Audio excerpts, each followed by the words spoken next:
홍성구의 뉴스 브리핑. 도널드 트럼프 대통령은 어제 미시간, 아이오와, 노스캐롤라이나, 조지아, 플로리다 등 5곳에서 집회를 가졌습니다. 마이크 펜스 부통령은 노스캐롤라이나에서 예배에 참석한 뒤 워싱턴으로 돌아왔습니다. 반면 조 바이든 전 부통령은 어제 펜실베니아에서만 유세를 가졌고 오늘도 오하이오를 방문한 뒤 다시 펜실베니아로 돌아가 시간을 보낼 예정입니다. 대신 카멀라 해리스 상원 의원이 조지아와 노스캐롤라이나를 방문했는데 조지아주에서는 한인 인구가 가장 많은 귀넷 카운티를 방문했습니다. 귀넷은 지난 2016년 대선 때 민주당 표가 더 많이 나왔는데 올해도 민주당이 우세할 것으로 점쳐지는 지역입니다. FBI가 지난주 트럼프 2020 깃발을 내걸고 조 바이든 선거 캠프를 둘러싼 채 위협적으로 운전한 사건을 조사하고 있다고 CNN 등이 보도했습니다. 일명 트럼프 트레인을 만든 트럼프 지지자들의 차량 수십 대가 바이든 선거 버스를 바짝 에워싸고 운전하면서 폭언을 퍼부었는데요. 결국 운행에 지장이 생기자 버스에 타고 있던 직원들이 911으로 신고했고 출동한 경찰의 안내를 받아 버스가 목적지로 갈 수 있었습니다. 한편 어제는 뉴욕과 뉴저지에서 트럼프 깃발을 휘날리는 수십 대의 차량 행렬이 주요 고속도로들을 점거해 교통을 막는 사건이 벌어지기도 했습니다. 트럼프 대통령은 이 애국자들은 잘못한 게 없다면서 FBI는 도시에 불을 지르고 사람들을 다치게 하는 테러리스트, 무정부주의자, 안티파 운동가들을 조사해야 한다고 말했습니다.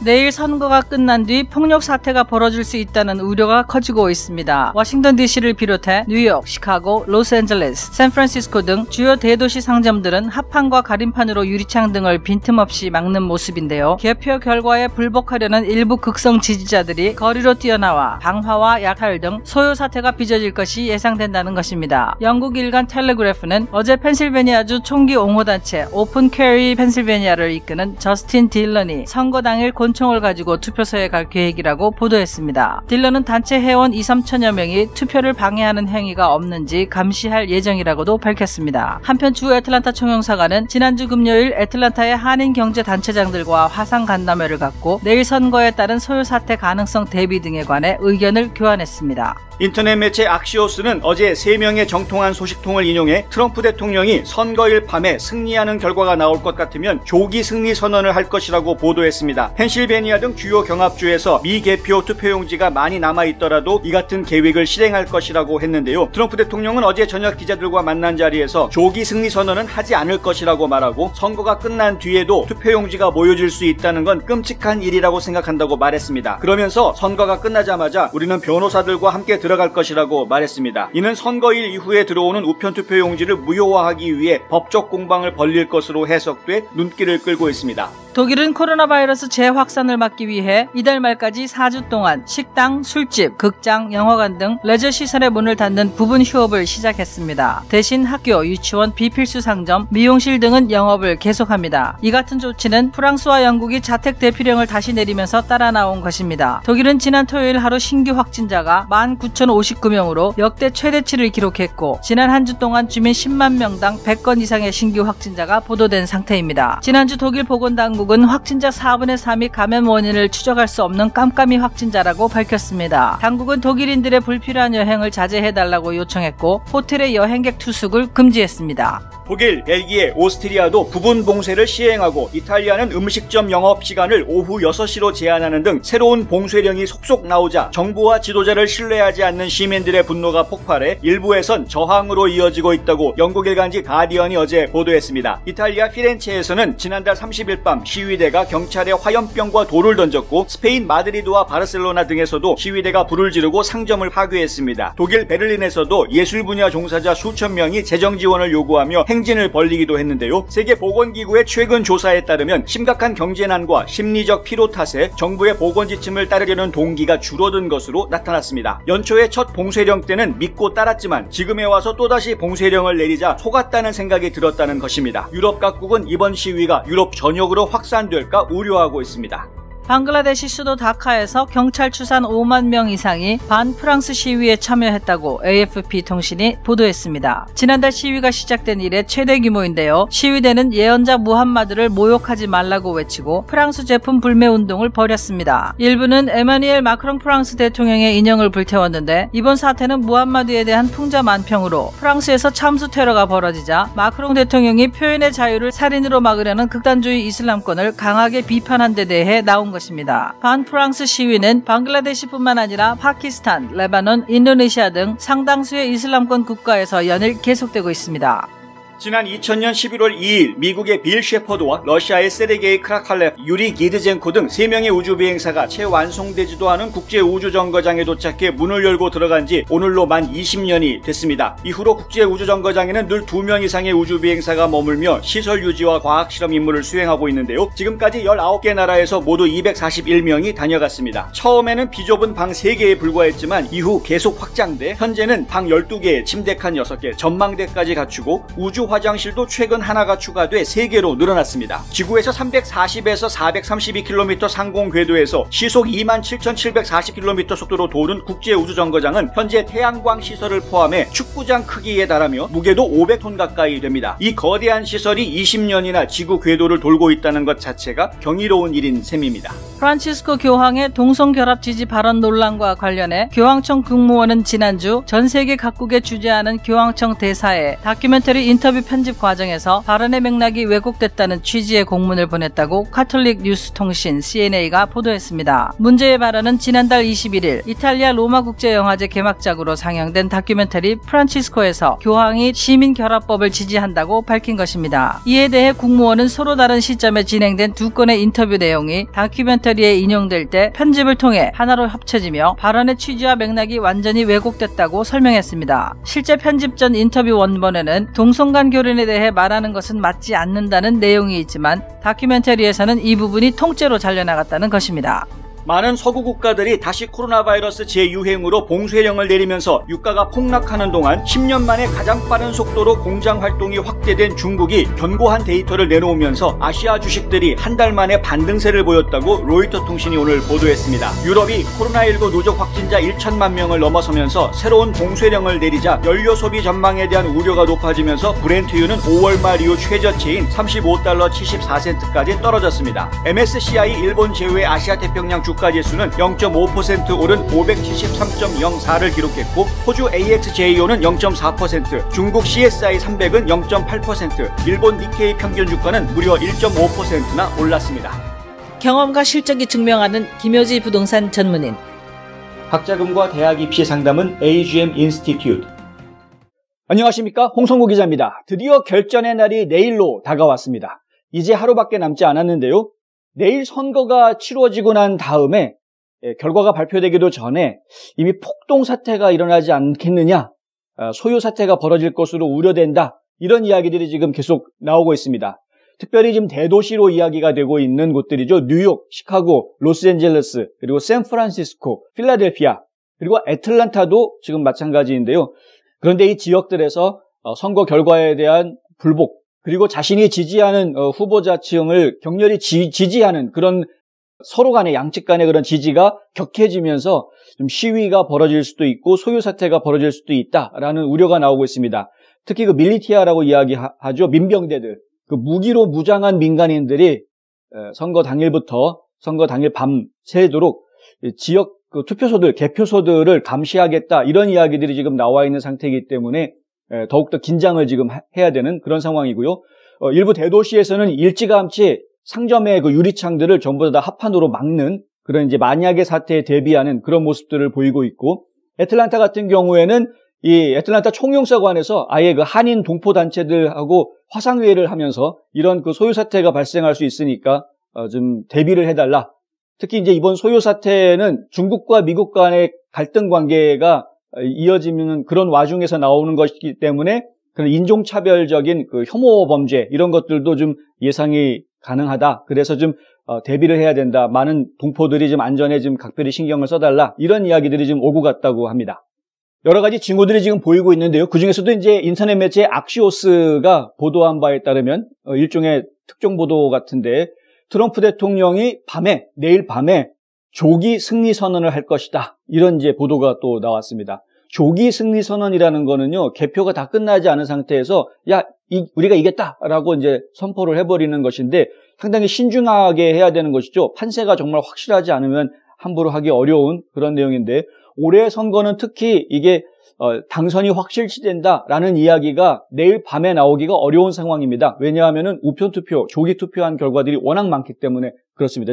8,500만 정도가 조기 투표를 한 상황인데, 각 주에서요, 이 개표를 할 때 사전 투표한 사람들 표를 개표하는 거에는 시간이 많이 걸립니다. 우편 투표물 같은 경우에는 일일이 다 열어서 손으로 검표를 하고 개표를 해야 되는 상황이기 때문에 시간이 많이 걸립니다. 그러니까 보통 전자식 방식으로 투표를 해서 결론이 나는 것과 달리 투표 결과가 좀 늦게 나올 수밖에 없는, 그러니까 내일 저녁이 아니라 다음 날 수요일 아침이나 혹은 수요일 오후에 집계가 마무리가 될 수 있는 그런 이제 여지가 충분히 있는 상황입니다. 그렇기 때문에 조기에 사전에 승리 선언을 한다. 이것은 상당히 무모한 그런 행동이 될 수가 있는데요. 트럼프 대통령은 기자들하고 만난 자리에서는 이제 사전에 조기 승리 선언 이런 거는 안 한다. 이렇게 얘기는 했습니다만, 그런데 말꼬리를 붙였죠. 뭐냐면은, 아니, 선거가 끝났는데 그 다음에도 계속해서 투표용지를 받는다는 것은 이거는 잘못된 거라고 생각한다. 이런 이야기를 좀 했죠. 좀 불편하다라는 이야기를 했는데, 그러면서 변호인단과 함께 이 문제에 대해서 대처하겠다라는 이야기를 했죠. 그래서 결국에는 트럼프 선거 캠프 측에서는 아마 선거가 끝나고 나면은 곧바로 선거일 이후에 접수되는 우표 투표물에 대해서 받아들이지 않는, 차단하는 그런 소송을 계속 제기를 하지 않을까라고 예상이 되고 있고요. 11월 3일 투표가 끝난 다음에도 계속해서 연장해가지고 우편 투표 들어오는 거를 받겠다라고 이야기한 주가 무려 23개 주가 됩니다. 그러니까 절반 정도 되는 거죠, 미국에. 이 23개 주가 그 투표를 하기로 했는데, 그 중에서도 지금 경합주로 분류되고 있는, 가장 치열한 경합주로 분류되고 있는 펜실베니아와 노스캐롤라이나 같은 경우가 또 이렇게 연장해서 받기 때문에 이런 부분들을 좀 차단하겠다라는 거죠. 그러면은 11월 3일 투표한 결과만 가지고도 승리를 충분히 얘기를 할 수 있는 상황이 나올 수도 있다. 이제 이런 생각을 하고 있는 것 같습니다. 이걸 과연 어떻게 풀어야 할지는 정확하게는 알 수 없겠지만은 지금 현재까지 진행되어져 온 여론조사라든가 그다음에 사전투표 집계 현황 이런 것들을 저희가 종합을 해보면 현재까지는 트럼프 대통령이 조금 더 유리한 그런 상황으로 지금 보여지고 있습니다. 트럼프 대통령 측의 선거 캠프도 지금 승리를 낙관하고 있는 그런 모습을 보이고 있는 상황이라고 지금 여러 채널을 통해서 저희가 듣고 있고요. 중요한 거는 내일 이제 투표 현장에서 불미스러운 일이 벌어지지 않아야 하는데 그런 일들이 어떻게 사전에 좀 조치가 취해질 수 있을지 그런 것들이 좀 필요합니다. 예를 들면은 펜실베니아 같은 경우에는 총기 옹호 단체라고 이야기하죠. 오픈 캐리 펜실베니아라는 단체에서 총을 들고 투표소에 가겠다 이런 이야기를 했기 때문에 펜실베니아 주에서는 이 총을 들고 기표소에 들어가는 것까지 합법적이라고 합니다. 그게 법으로 금지하고 있지는 않는다고 하는데요.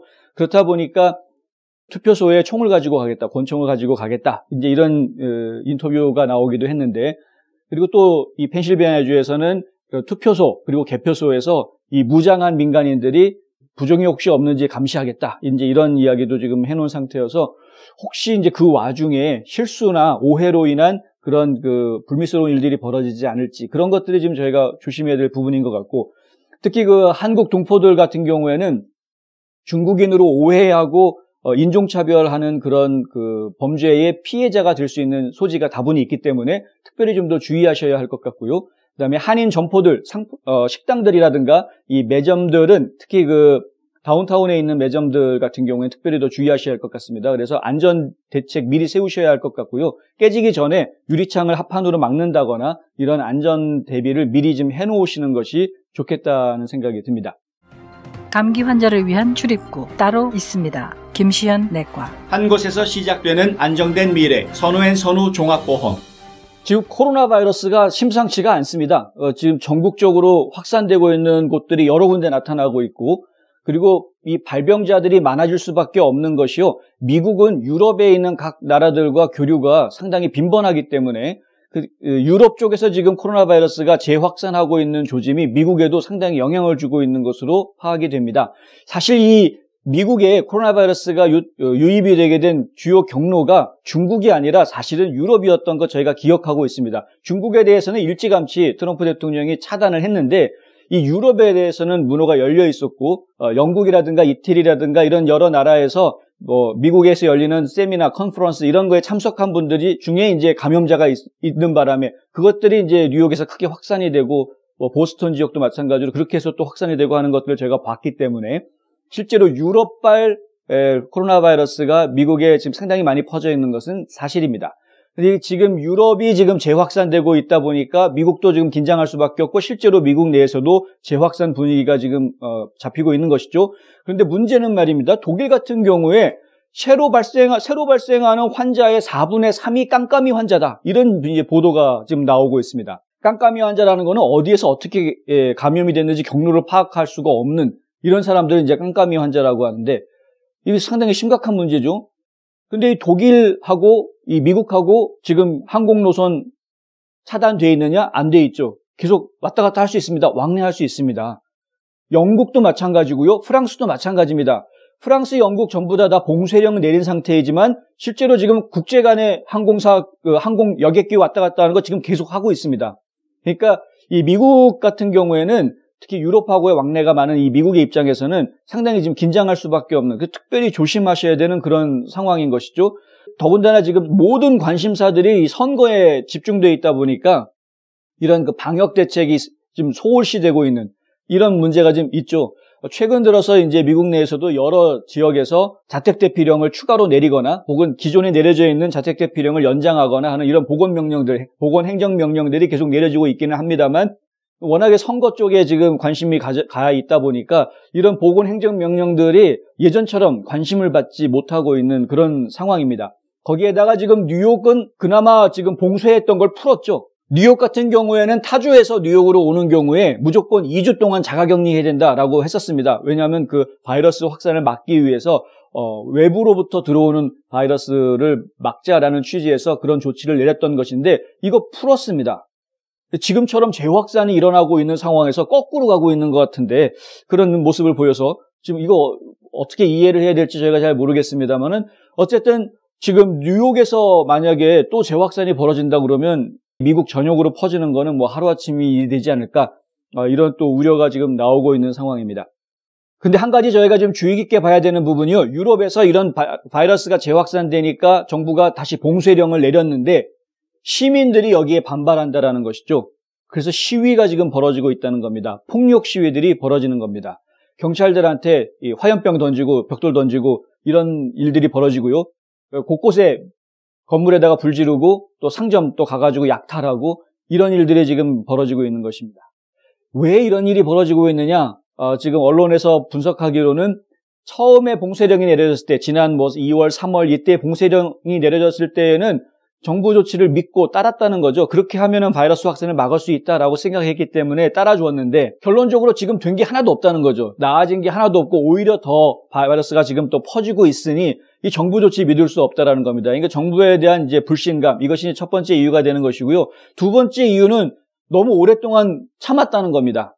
너무 힘들었던 거죠. 그동안 받았던 정신적인 스트레스가 큰 거죠. 사실 집 밖에 나가지 못하고 사람들과의 교류가 적어지고 이렇게 되면은 더 스트레스를 받을 수밖에 없는 그래서 우울증 환자가 많이 나왔다는 이야기들이 있지 않았습니까?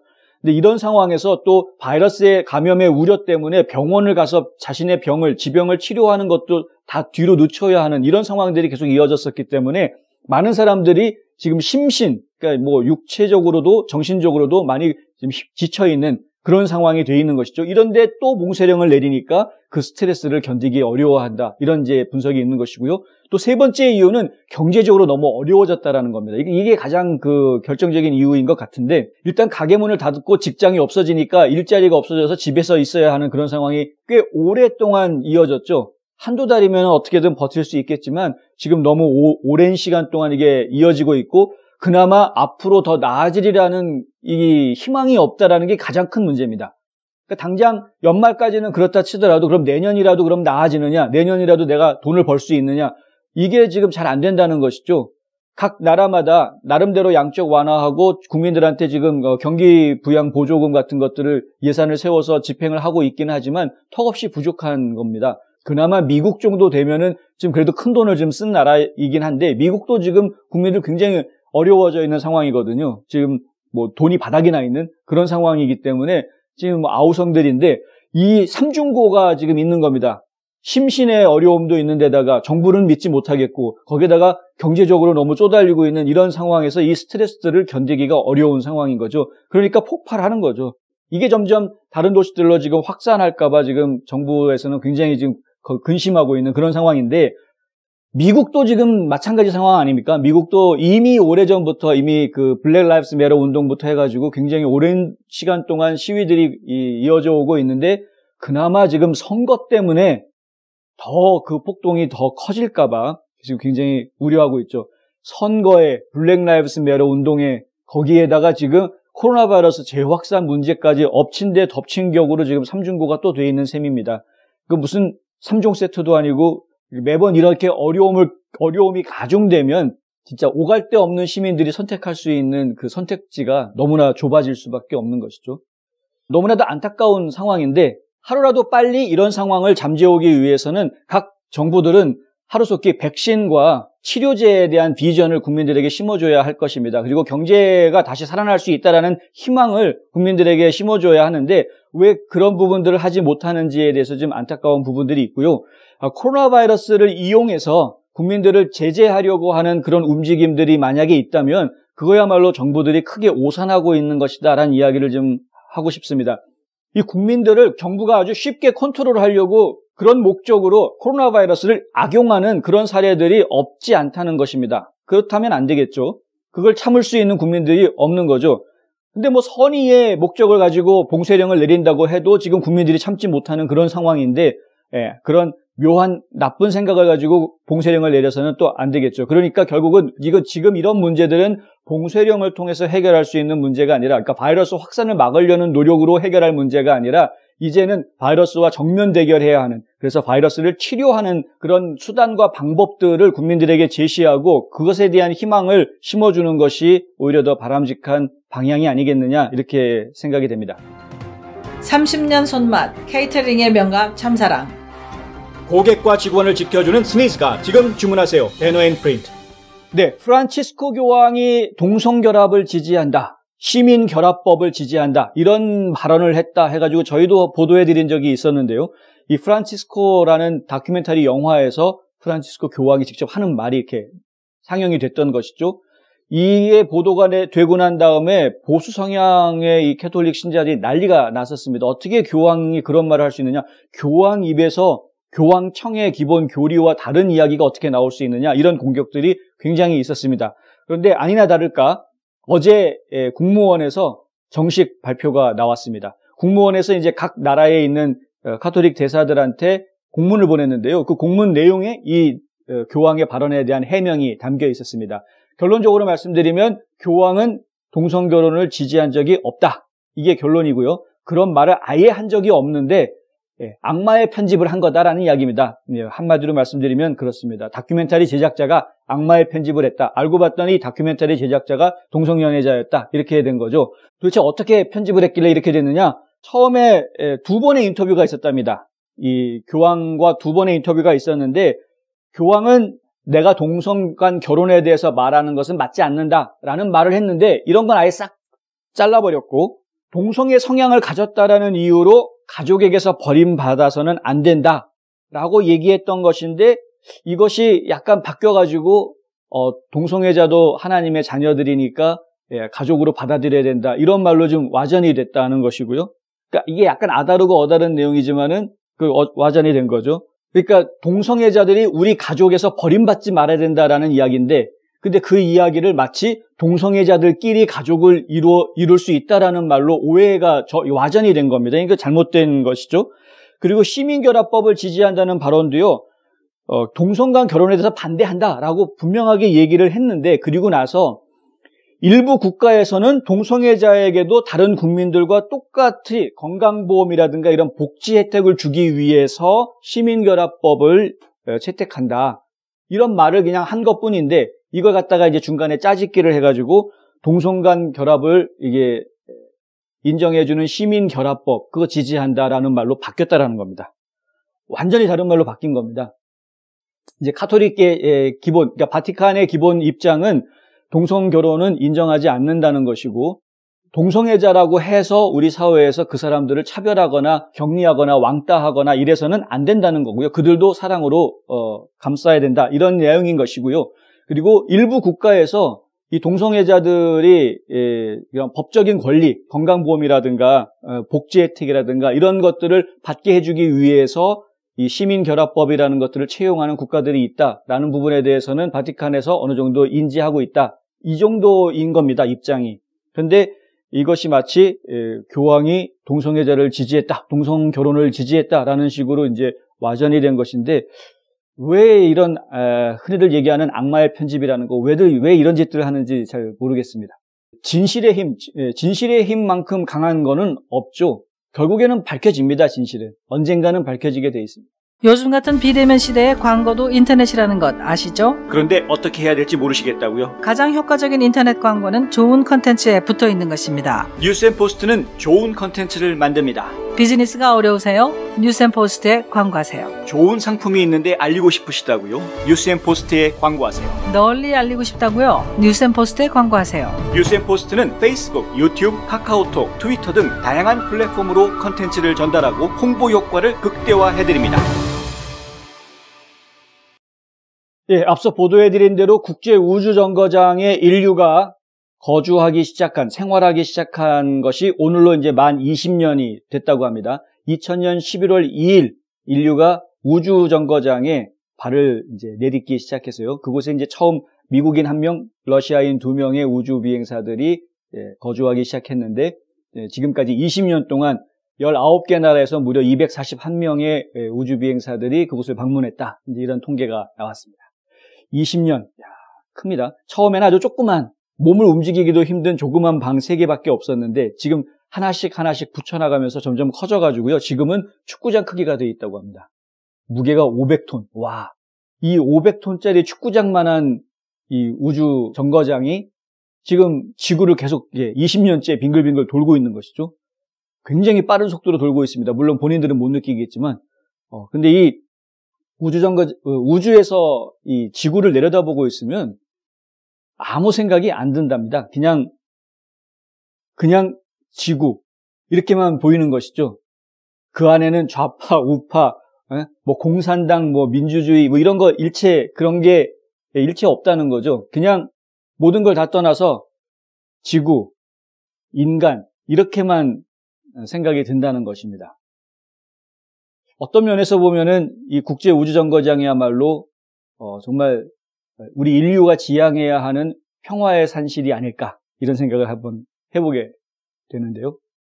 우주여행이 이제 점점 현실로 다가오고 있기 때문에 아무래도 이제 많은 분들이 우주여행을 하는 시대가 되면 이런 당파라든가 이념이라든가 이런 것들을 떠나서, 지역 색깔 이런 것들 다 떠나서 그냥 지구, 인류라는 하나로 된 정말 지구촌 공동체라는 말로 묶일 수 있는 그런 개념을 가지고 인류가 평화롭게 살 수 있는 그런 날이 또 펼쳐질 수 있는 것은 아닐까, 이런 기대 또 한번 해봅니다.